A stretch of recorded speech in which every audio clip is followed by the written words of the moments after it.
Welcome to Heart Speak Podcast, episode 183, Time to Heal. Well, hello there, wherever you are in the world, you are welcome. It's so good to be back with you and back in Albuquerque. But I had a fabulous week in the UK, visiting friends and family who I hadn't seen for 18 months and getting the chance to visit many sacred sites, often with my friends and family, and enjoy the beauty that is England. I took the good weather fairies with me, and we had a fabulous week. No rain, no clouds, just sunshine. Everybody was into their shorts and t-shirts. And I loved the light that entered into the land at that time. Being able to be out at sunset and watch the sun set in a warm weather. And just remember how beautiful the world is. Wherever you are, there is so much magic, so much beauty. And now back in the US, I'm heading towards, as we all are, towards this April the 1st new moon. This is an Aries new moon. It is conjunct Mercury, the communicating, and Chiron, the healer. And I want to just move into that energy now, because with Chiron on this new moon in Aries, this is about time to heal old energies. When we have it conjunct Mercury, it's old energies that are dogmas or beliefs. So what have we been told that stops us moving forward? What have we been told that needs healing now? And even though I say about old energies, much of what I see now is just reverberations of old energies. In other words, don't trust people, be careful of people, be careful, watch out. All of those messages that are circulating and have been circulating around COVID and other situations are really just extensions of things that we've heard not just in our lifetime, but hundreds and thousands of years. And Aries is about springtime, new beginnings, innovations. It's saying to us all, what are we ready to plant and see flourish that is new and exciting? So this, for all of us, is a good time to start a new project, maybe even starting a writing or a speaking project or a healing project with both Mercury and Chiron there. What is it that maybe you're wanting to practice some healing methods? Maybe you want to bring healing to yourself. Maybe you're going to start to have some acupuncture or reflexology or massage. It's a great time for starting these things. But it's also saying is, what don't we want to take with us into this healing?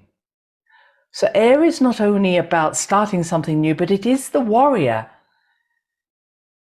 It is our own inner warrior that says, I'm stepping out and doing this, but it is also the warrior that says, who do we need to fight? Because there is always a need to defend ourselves or attack. This has been how history has been carried on for so long. And I would like to say that there will be around this new moon a lot of communication about, do we want to be at war anymore? And I believe that Chiron is saying we cannot continue in the way we've been doing. And what is showing up, because Aries is often about a hero or a leader stepping forward, I believe this time is showing the woundedness of our leaders, the scars on our leaders. And I remember Caroline May saying, we develop the leaders that we deserve at that time. So it is our wounds that are being expressed through those leaders. And if we want to heal our own wounds, it's not about healing our leader. Or I should say, if we want better leaders, we need to heal our own wounds. And maybe this is a time not to expect someone else to be our hero, to be our guru, our master, our leader. This is a time to embody that energy ourselves, to heal the part of us that in the past has been scared to go forward and rely on someone else. This is a time to say, I can be my own authority. I can step forward in a way that is powerful. So this Aries new moon is about recognizing that we are our own leaders, we are healing, and to communicate what it is that you need to bring forth into your own world. Now, there's a lot happening, as I've kept talking about, which is our Neptune Jupiter still coming April the 12th in Pisces. But before we get there, we have a very powerful meeting between Mars and Saturn in Aquarius on the 4th, 5th of April.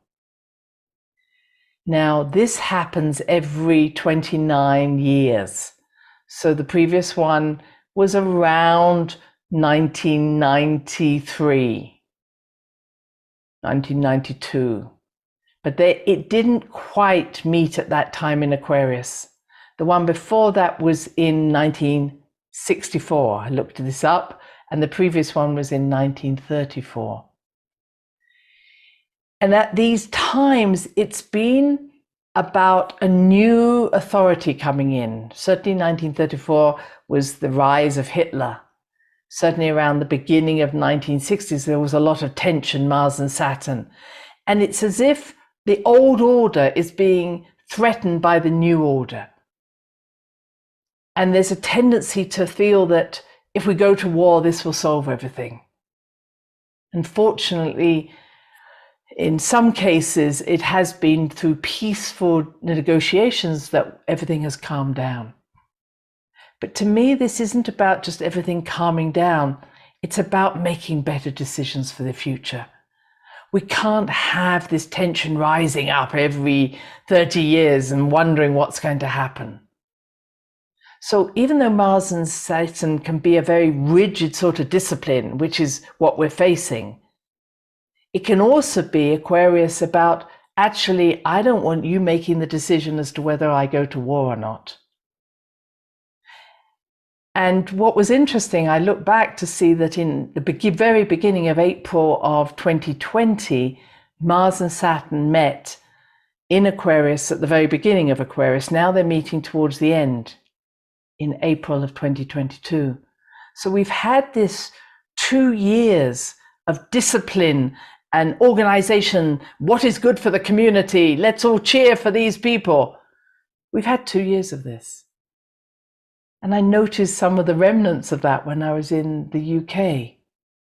Some of it's moved on to now let's all cheer for Ukraine, or we'll cheer for these people. But it's sort of a disciplined, a controlled, disciplined approach and a mental approach, so that there were messages I was seeing specifically in the UK about how to live. And they were coming over the tannoy, whether I was in a train or a plane or whether I was in a restaurant. There's all these subliminal messages coming at us from different approaches. And we become numb to them. I recognize that. It's almost like, yes, I've heard it, I'll do it. And it was as if, again, this happens when we enter a country that we haven't been living in. I'm sure you'd feel the same if you were a visitor to the US. It's like, wow, is that how people think? Is that how people are being controlled at this time? Because that control is happening in every country. But as I see this Mars and Saturn coming together and this control happening and people believing that we are the ones who have the answers, we are the elite ones that can come up with the answers, I think that the higher levels of Aquarius are coming through, where we're saying, I don't need you to tell me what to do. I need to connect to my own divine light, my own deep connection to the whole. And I think this is superseding what has happened, where we have placed an individual as an emissary or an ambassador or someone who we have to ask for permission to connect to our divine light, to our unity, to our unlimited beingness. And I believe we are saying, step aside. I don't need now someone to tell me how to be, how to live. Whether this is a figure in religious order, whether it's a figure in political order, medical order. Yes, I may ask for your expertise or your advice. I will make the choices now for my own freedom of my soul, the freedom of my own divine light to shine as clearly as I can. And when I do that, I do it in a unified way, because whatever I do is not only good for me, it's also good for the whole. Okay? So I also see that there's some sadness about, wow, our leaders aren't the people we thought they were. It's almost as if the veils are falling. But that's not a bad thing. It does leave many disconcerted, disorientated, because if they're not telling us what to do, who are we? But who we are is living within us. And Chiron is healing those old wounds of separation, those old wounds and messages that kept us away from who we are. And I was reading once again about Chiron and who he was, and he was the son of Cronus, and Cronus was the son of Uranus, and Uranus was both the son and the partner of Gaia, who is the Mother Earth. So the consciousness of Mother Earth created Cronus, and Uranus, and Uranus was meant to be the one who gave life. She gave the consciousness, she had the ideas, he created that. That combination is very common.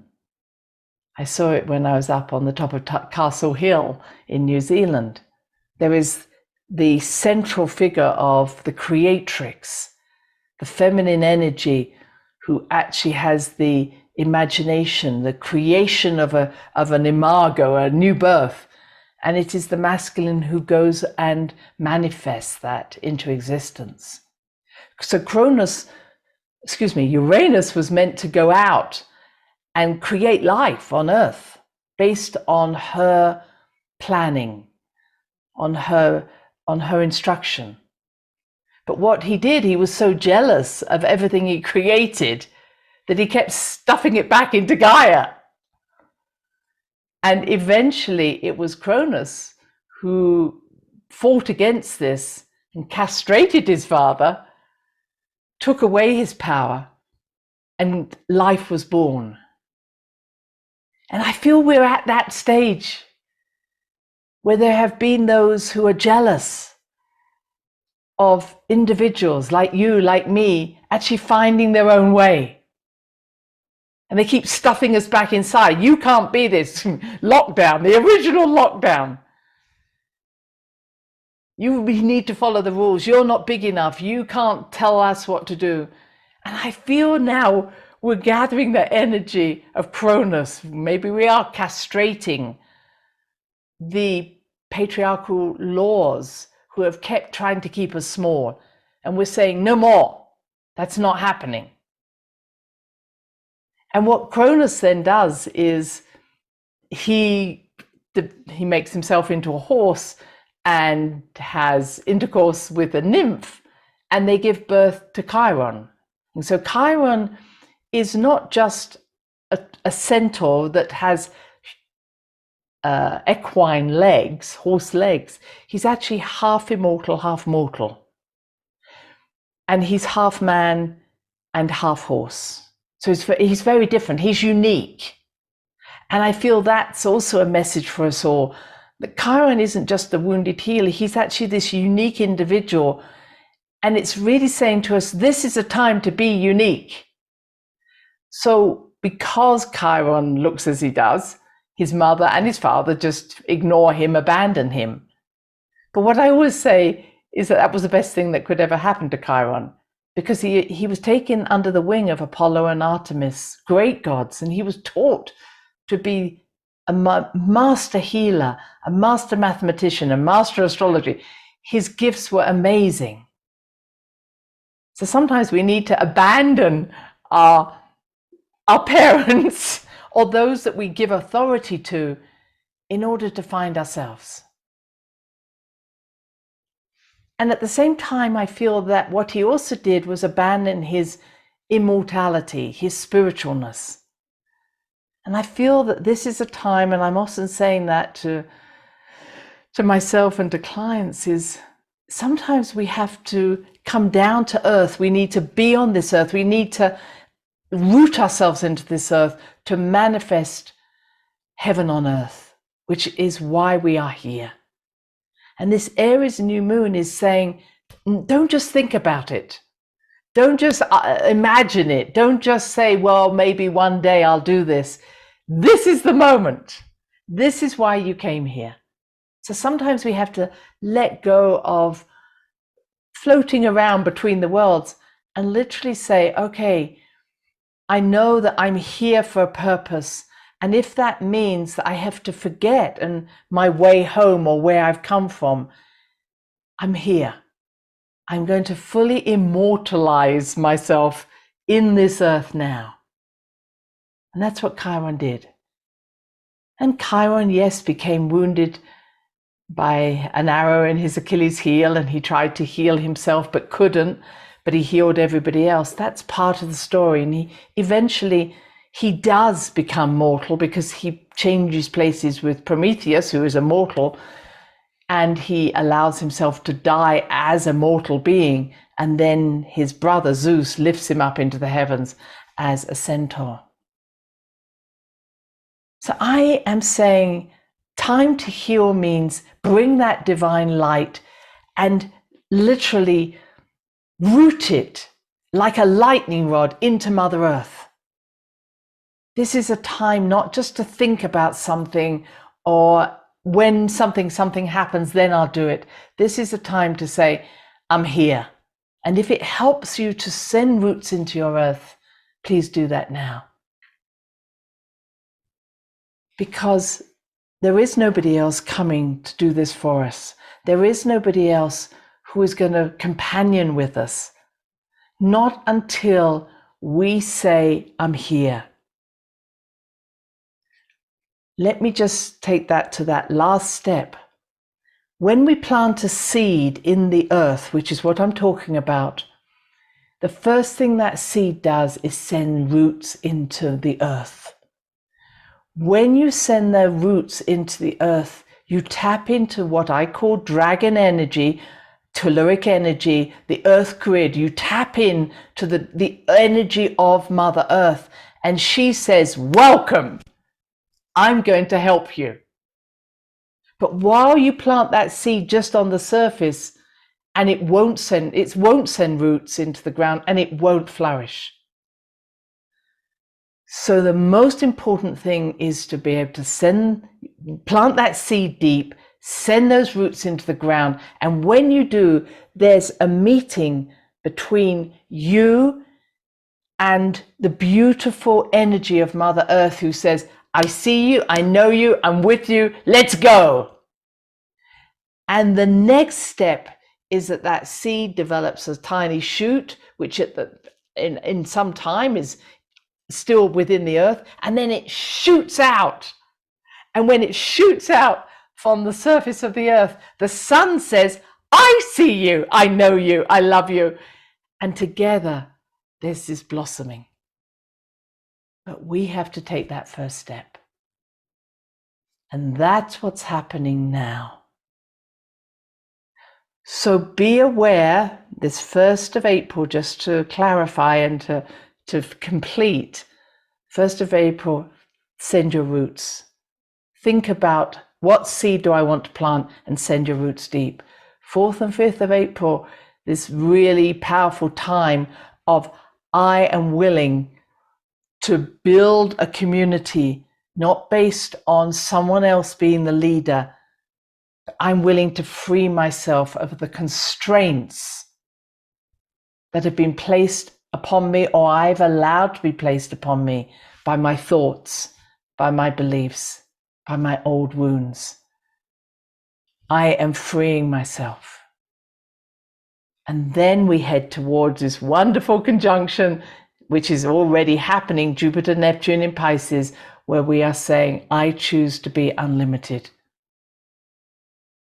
And allow that light, whether the light is coming from deep within the earth, as we send our roots down there, there is a bright light like the sun rising within us, or the light coming from above us. And together they fertilize the truth of who we are. Time to free us of the chains that have held us back for thousands of years. And if we, like Chiron, have to give up old parenting, old ways of being, old ways of fitting in, it's fine. Maybe those that we have belonged to in the past are not the right people to guide us. So as we free ourselves, we will meet the right people, as he did, to show us the way and to show us who we are. And maybe that right person is looking at you now. I say, go for it. Until next time. Bye-bye. Thanks for listening to the HeartSpeak podcast with Dr. Christine Page. Please check out all HeartSpeak episodes in the podcast archive section on www.christinepage.com. HeartSpeak is also available on iTunes, Spotify, Google Podcasts, Sticher Radio, and now playing on Amazon Music and iHeart Radio. You can also watch the archive podcast on Christine's channel, on YouTube, and now on Rumble. Connect with Christine on Instagram, LinkedIn, and Facebook, including her newest Facebook group, The Great Mother Calling. Do share with family, friends, colleagues. Join us next time for another edition of HeartSpeak.